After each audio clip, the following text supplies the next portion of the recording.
Aeschylus was born in Eleusis, Greece, and came of age during the Golden Age of Athens. He even fought in the Battle of Marathon, when the Persians invaded, early in the 5th century before Christ. He had already begun writing plays around that time, and within a few years he won first prize at the Dionysia, the great festival of tragic drama in Athens.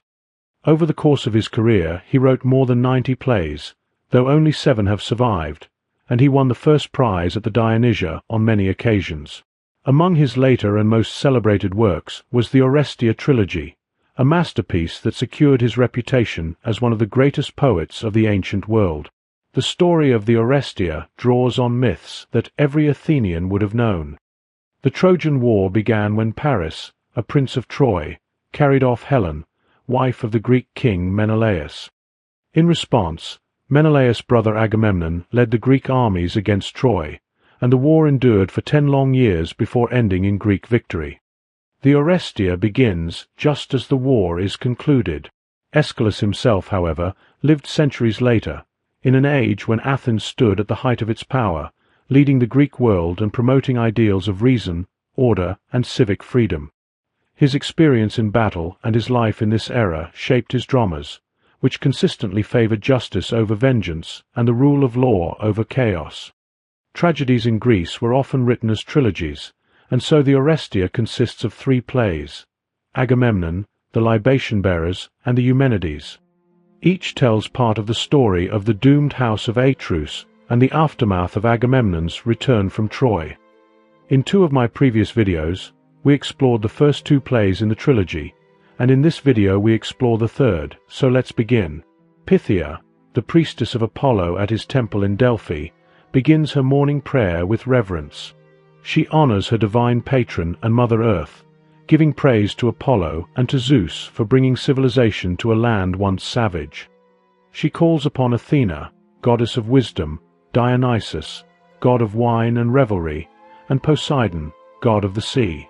She then entreats Apollo to grant her the gift of prophecy before turning to the gathered people, declaring that any Greeks present should enter the temple, where she will reveal the future. In this moment, the power of the gods is underscored, as well as the strength of civilization, which will stand in contrast to the savage and relentless Furies. As the story unfolds, the audience knows that civilization and justice will ultimately triumph. Pythia steps into the temple, but soon re-emerges, horrified by what she has seen within. She describes how she entered the sanctuary and discovered a man, Orestes, waiting at the altar to be purified. He is stained with blood, yet he holds an olive branch crowned with wool, a sign of peace, at the navel stone, believed to be the center of the earth. Surrounding him are monstrous women, the Furies, who lie asleep, their dreadful appearance moving Pythia to tears. She prays for Apollo to cleanse his house before departing. As is often shown in Greek tragedy, the audience hears of a gruesome sight before it is revealed on stage. Here, that sight is Orestes, still marked by his mother's blood. His outward state mirrors his moral burden in her death, a stain he seeks Apollo to remove. Pythia's terror makes clear that only the gods hold the power to resolve such a crime. The doors of the temple open, and Orestes is revealed, praying while the Furies lie in slumber. Hermes stands watch as Apollo appears, declaring that he will protect Orestes and destroy his enemies. He curses the Furies, explaining that their sleep is his doing, and confesses his disgust toward them, for they are despised by both gods and men. He urges Orestes to flee until he reaches the citadel of Athena in Athens, where the goddess herself will judge his guilt for the killing of his mother, Clytemnestra. Orestes answers with trust, believing Apollo will do what is just. Then Apollo calls upon Hermes to guide Orestes and lead him safely to Athens. With this, Apollo departs, Hermes follows, and Orestes trails behind. This moment marks Apollo's first appearance, showing him as both protector and cause of Orestes' plight. As his patron, he shields him at every turn, yet it was Apollo's command that drove Orestes to commit matricide, leaving him tormented by its aftermath. Apollo's hatred of the Furies also burns fiercely, and he provokes them with scorn at every chance, unlike Athena, whose voice will later be calm and balanced. Then the ghost of Clytemnestra rises at the navel stone, cursing the Furies for their idleness. She tells them they have disgraced her in death, and that the souls of those she once killed now mock her. She shows them the wounds carved into her ghostly flesh by Orestes' blade, and pleads for vengeance. She reminds them of the offerings she gave while alive, asking why they have allowed her son to escape, and declaring that he is mocking their power. At last she commands them to awaken, and as the dreadful goddesses stir, their sleep is filled with muttered cries, while Clytemnestra urges them on before vanishing. In this world, the dead wield great power over the living, and Clytemnestra's return reveals the unyielding grip of vengeance. Her presence makes clear the purpose of the Furies, for if they fail to punish, they themselves suffer torment and pain. Though grotesque, their relentlessness becomes more comprehensible. As they awaken, their leader orders the pursuit of Orestes, only to find he has fled. They wail over the agony of losing their prey, curse Apollo for aiding him, and question why a god would defend a killer. They recall the dreadful dream of Clytemnestra, and lament that the younger Olympians now hold dominion over the world. Seeing blood upon the navel stone, they cry out that Apollo has defiled his own sanctuary. The Furies embody an ancient primal order of gods, filled with envy toward the Olympians who command greater honor and power. Their pursuit reflects a clash between the savage past and the rising rule of civilization. The navel stone stands as a symbol of Orestes' guilt and of the gods' deep entanglement in this family's curse. Apollo soon emerges with bow in hand, driving back the Furies with threats of his arrows. He mocks them as monsters and declares that when vengeance and justice are won, horror follows. He calls them despised by all gods and condemns them to be forever cast out. The leader of the Furies defies him, accusing Apollo himself of bearing responsibility for Orestes' crime. They ask why he dares to hinder them when they fulfill their role as avengers. Apollo counters that a wife who slays her husband should also be punished, but the Furies reply that such a murder does not destroy one's own blood. Apollo is stunned by their disregard for marriage and calls their pursuit of Orestes unjust, saying Athena will decide his fate. The Furies insist they will never release him and depart to hunt him down, while Apollo vows to shield his mortal. In this struggle, Apollo reveals himself as both a mighty and a flawed god, arrogant, scornful, and merciless toward his foes, even as he stands as protector to his chosen. The Furies, in turn, show their own unbending vision of justice, for to them nothing is more terrible than bloodshed within a family. Thus the conflict deepens. Apollo holds that the betrayal of marriage is the greatest crime, while the Furies believe no crime surpasses matricide. The scene shifts to the Acropolis, the heart of Athens. There, Orestes kneels before the shrine of Athena, praying for her protection against the Furies. He declares that Apollo has sent him into her care, and promises to await her judgment when the time of his trial arrives. As the setting moves firmly to Athens, the bond between the goddess and her city becomes clear. Orestes' humble prayer shows him to be both pious and respectful, placing his fate entirely in divine hands. Soon the Furies arrive, rejoicing that they have finally found him. Seeing the wounds he has suffered in his desperate flight, they mock his weakness and swear to torment him further. They remind him of the blood of his mother that stains him and demand his own blood as retribution. They threaten to suck the very marrow from his bones, promising that even in death he will not escape their punishment. In their words, the Furies reveal their vision of vengeance, which to them is indistinguishable from justice. They see crime and punishment as bound in a strict chain. Blood must answer blood, torment must answer torment, and death must answer death. To them, this order is sacred and absolute. Orestes, however, responds differently. He explains that his long suffering has made him wise. He insists that Apollo has cleansed him of his guilt, that his mother's blood fades from his hands, and he calls once more upon Athena, begging her to appear in peace and rescue him from the Furies' wrath. Unlike the Furies, Orestes understands guilt and vengeance in a more complex way. Though he admits the crime itself remains unchanged, he believes Apollo's divine cleansing has freed him from blame. In his eyes, the blessing of a god has transformed a guilty act into one made pure. But the leader of the Furies spits out her scorn, declaring that neither Apollo nor Athena will save him. When Orestes answers only with silence, she vows in fury to devour him alive. The Furies break into a dreadful dance, their voices rising in a hymn of vengeance. They proclaim themselves the embodiment of justice, declaring that they punish only sinners and murderers. They call upon their mother, Night, to strengthen them and to strike against the young Apollo. Their chant grows wild, claiming the fates themselves gave them their power, and insisting that no god may ever rule in their domain. They curse Orestes yet again, swearing that he will never see a trial, for no god can be our judge.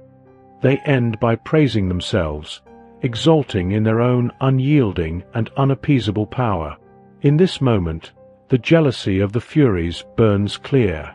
They resent the Olympians, Apollo and Athena, who hold greater honor. Yet their choral hymn also opens their inner world, showing that vengeance defines their very existence. Through this, both their purpose and their fury are revealed, insight that will be crucial when the trial comes. Athena enters, armed for battle, and finds Orestes and the Furies gathered at her altar. She asks who they are, and the Furies answer that they are the children of Night.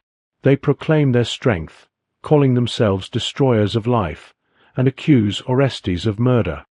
Athena wonders whether Orestes may have been compelled to such an act, but the leader of the Furies insists that no man could ever be forced to kill his mother. Athena responds that she must listen to both sides before deciding, for her duty is to justice. The Furies agree that if she truly serves justice, they will allow her to judge, since she has given them respect.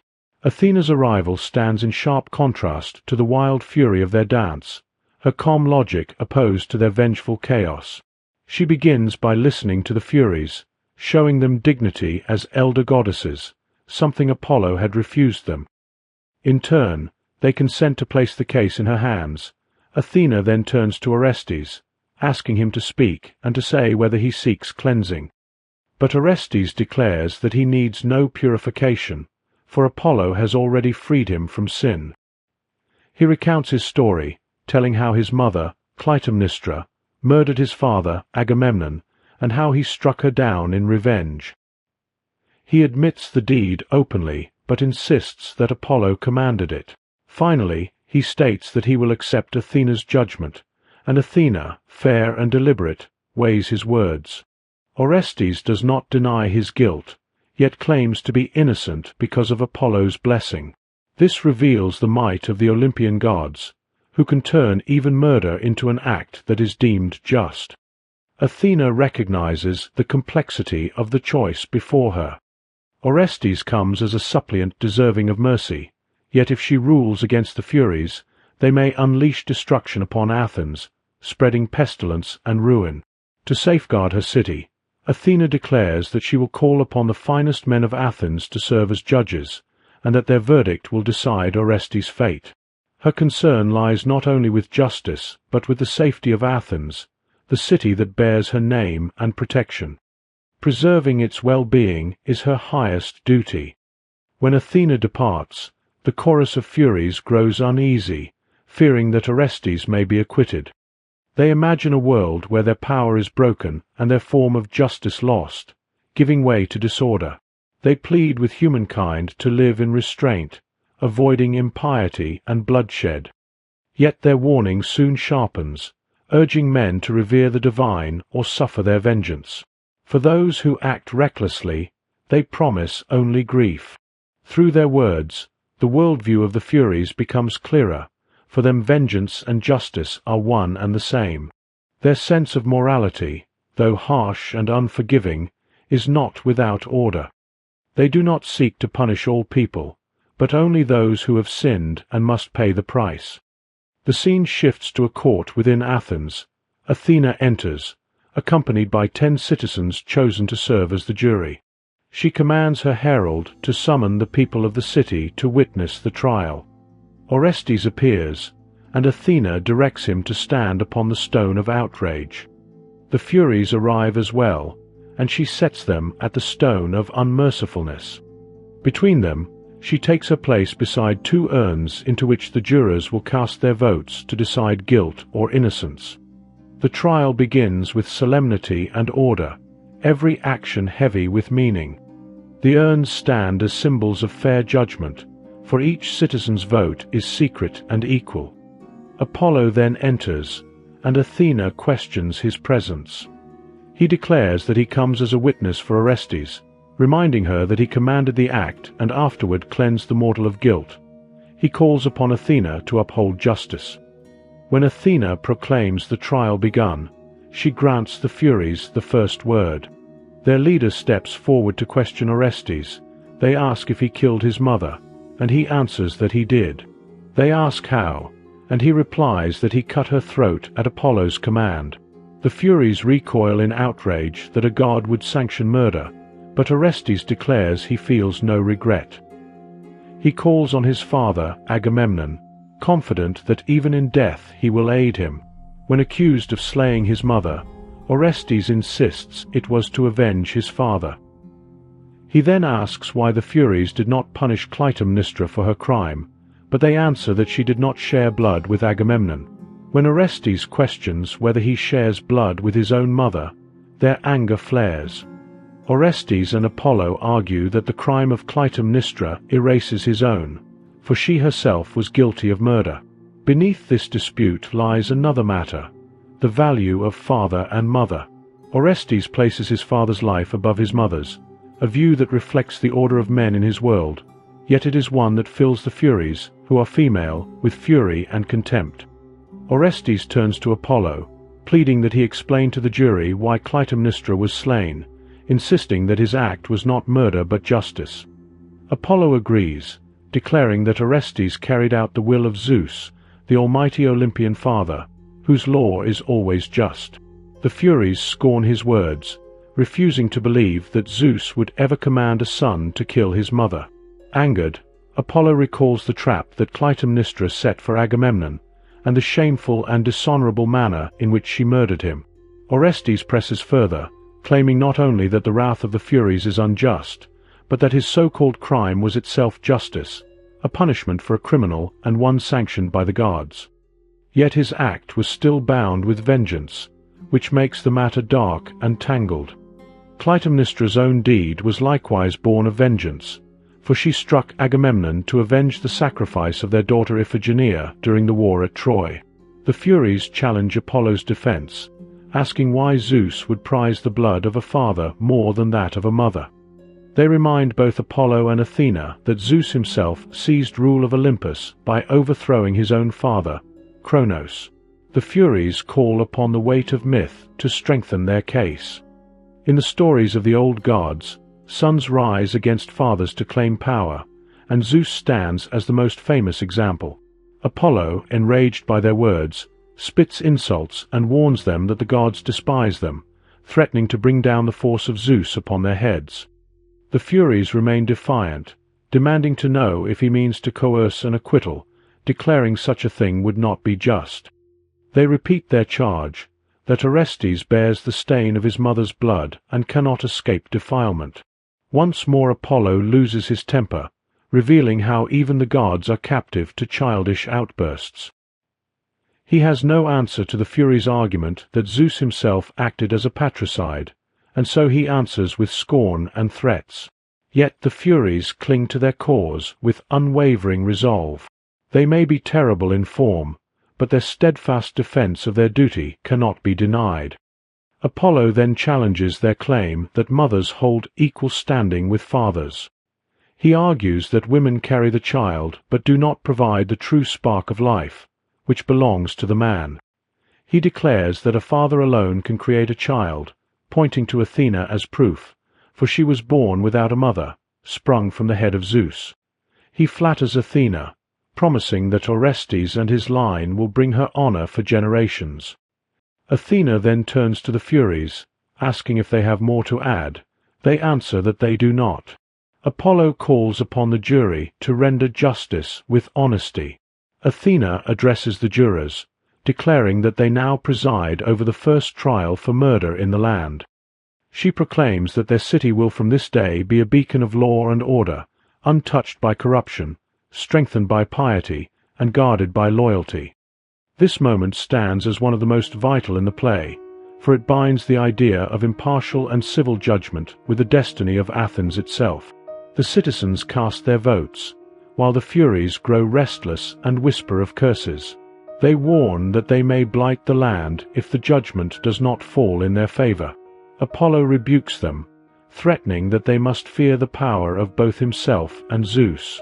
The Furies cry that Apollo meddles in deeds of blood, repeating their threat to crush the city should Orestes be freed. Apollo swears that if they do so, they will be shamed, and mocks them again as old and bitter, while they in turn remind him that though he is a young god, their age grants them power. In this clash, the rivalry of ancient powers is revealed, the older gods of darkness and fury against the younger Olympians, who claim their rule through might and through order. Athena steps forward to cast her ballot and declares that her vote will favor Orestes.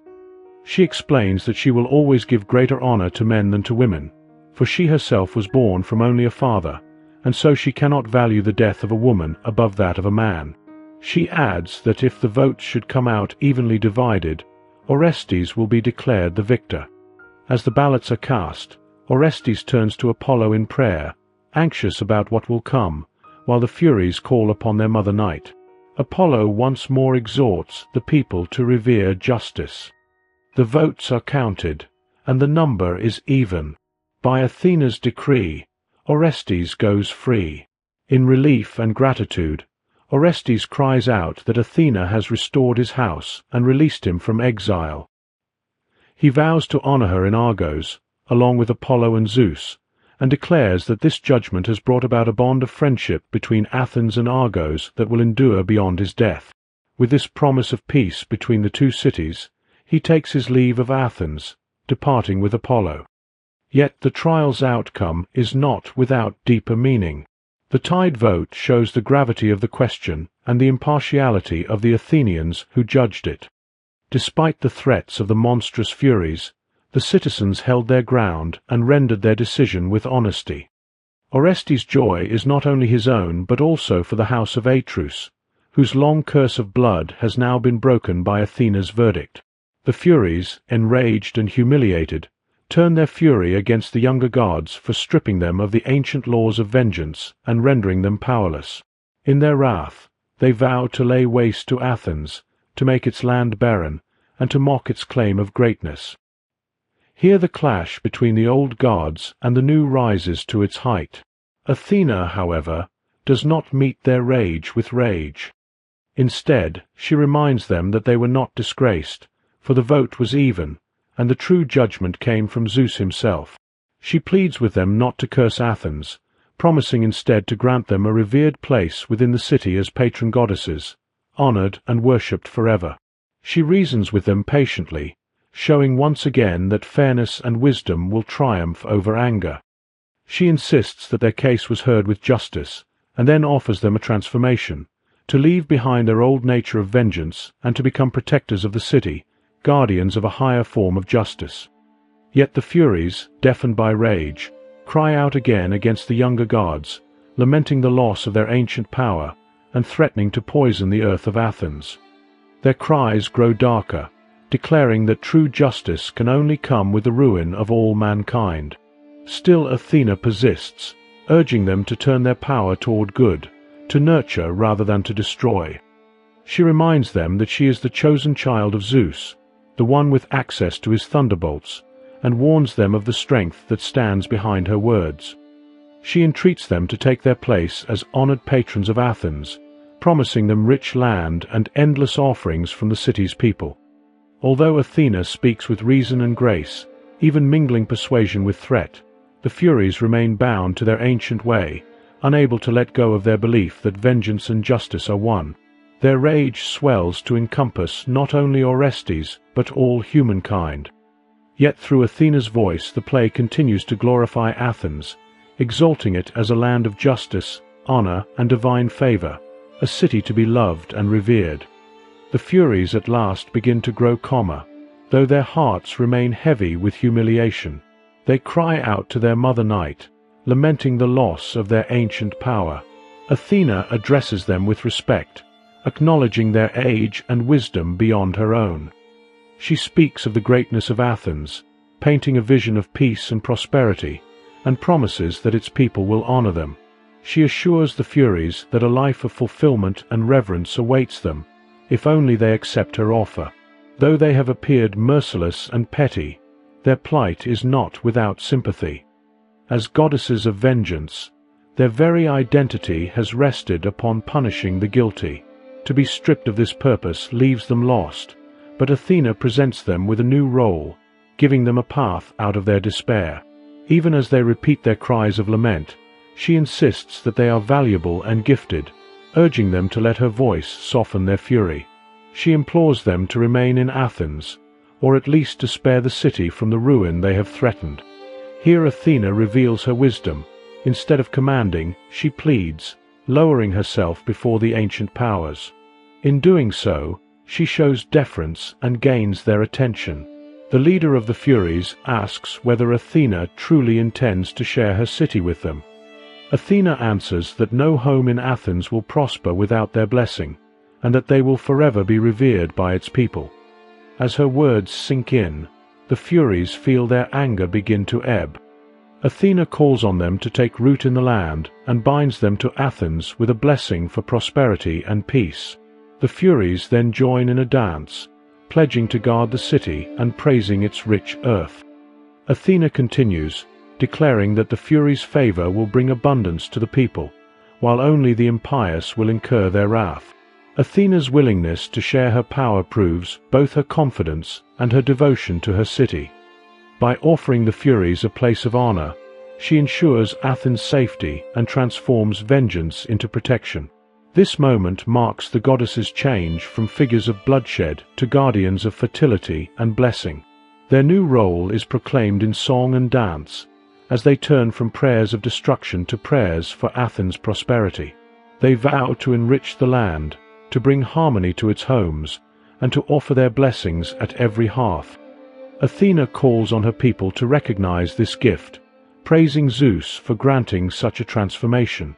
The Furies rejoice in being honored for the first time, embracing this new bond between themselves and the people. They pray for Athens to be free from war, for joy and love to reign within it. Athena exults in their change, urging her citizens to praise the goddesses. The Furies join her voice, commanding the Athenians to celebrate the blessings now bestowed upon them, and declaring that they are beloved not only by Athena but by Zeus himself. At this moment, Athens is exalted as a city of such greatness that it can soften even the darkest powers. Women of Athens arrive to lead the Furies to their new dwelling beneath the earth, where they will receive offerings and sacrifices. The women clothe them in crimson robes and lift torches to guide them through the city in solemn procession. Together they sing praises to the good spirits, once the dreaded Furies, now reborn as protectors of Athens. They call upon these awesome spirits to dance with triumph and pray for peace everlasting between the city and its divine guardians. Zeus and Fate are invoked for blessing this union. Thus the story closes not with despair, but with joy. The transformation of wrath into peace restores balance to the world, and celebration rises in place of sorrow. Order is renewed, the gods are honored, and Athens stands as the chosen city, blessed with the favor of both its patron goddess and its newly devoted protectors.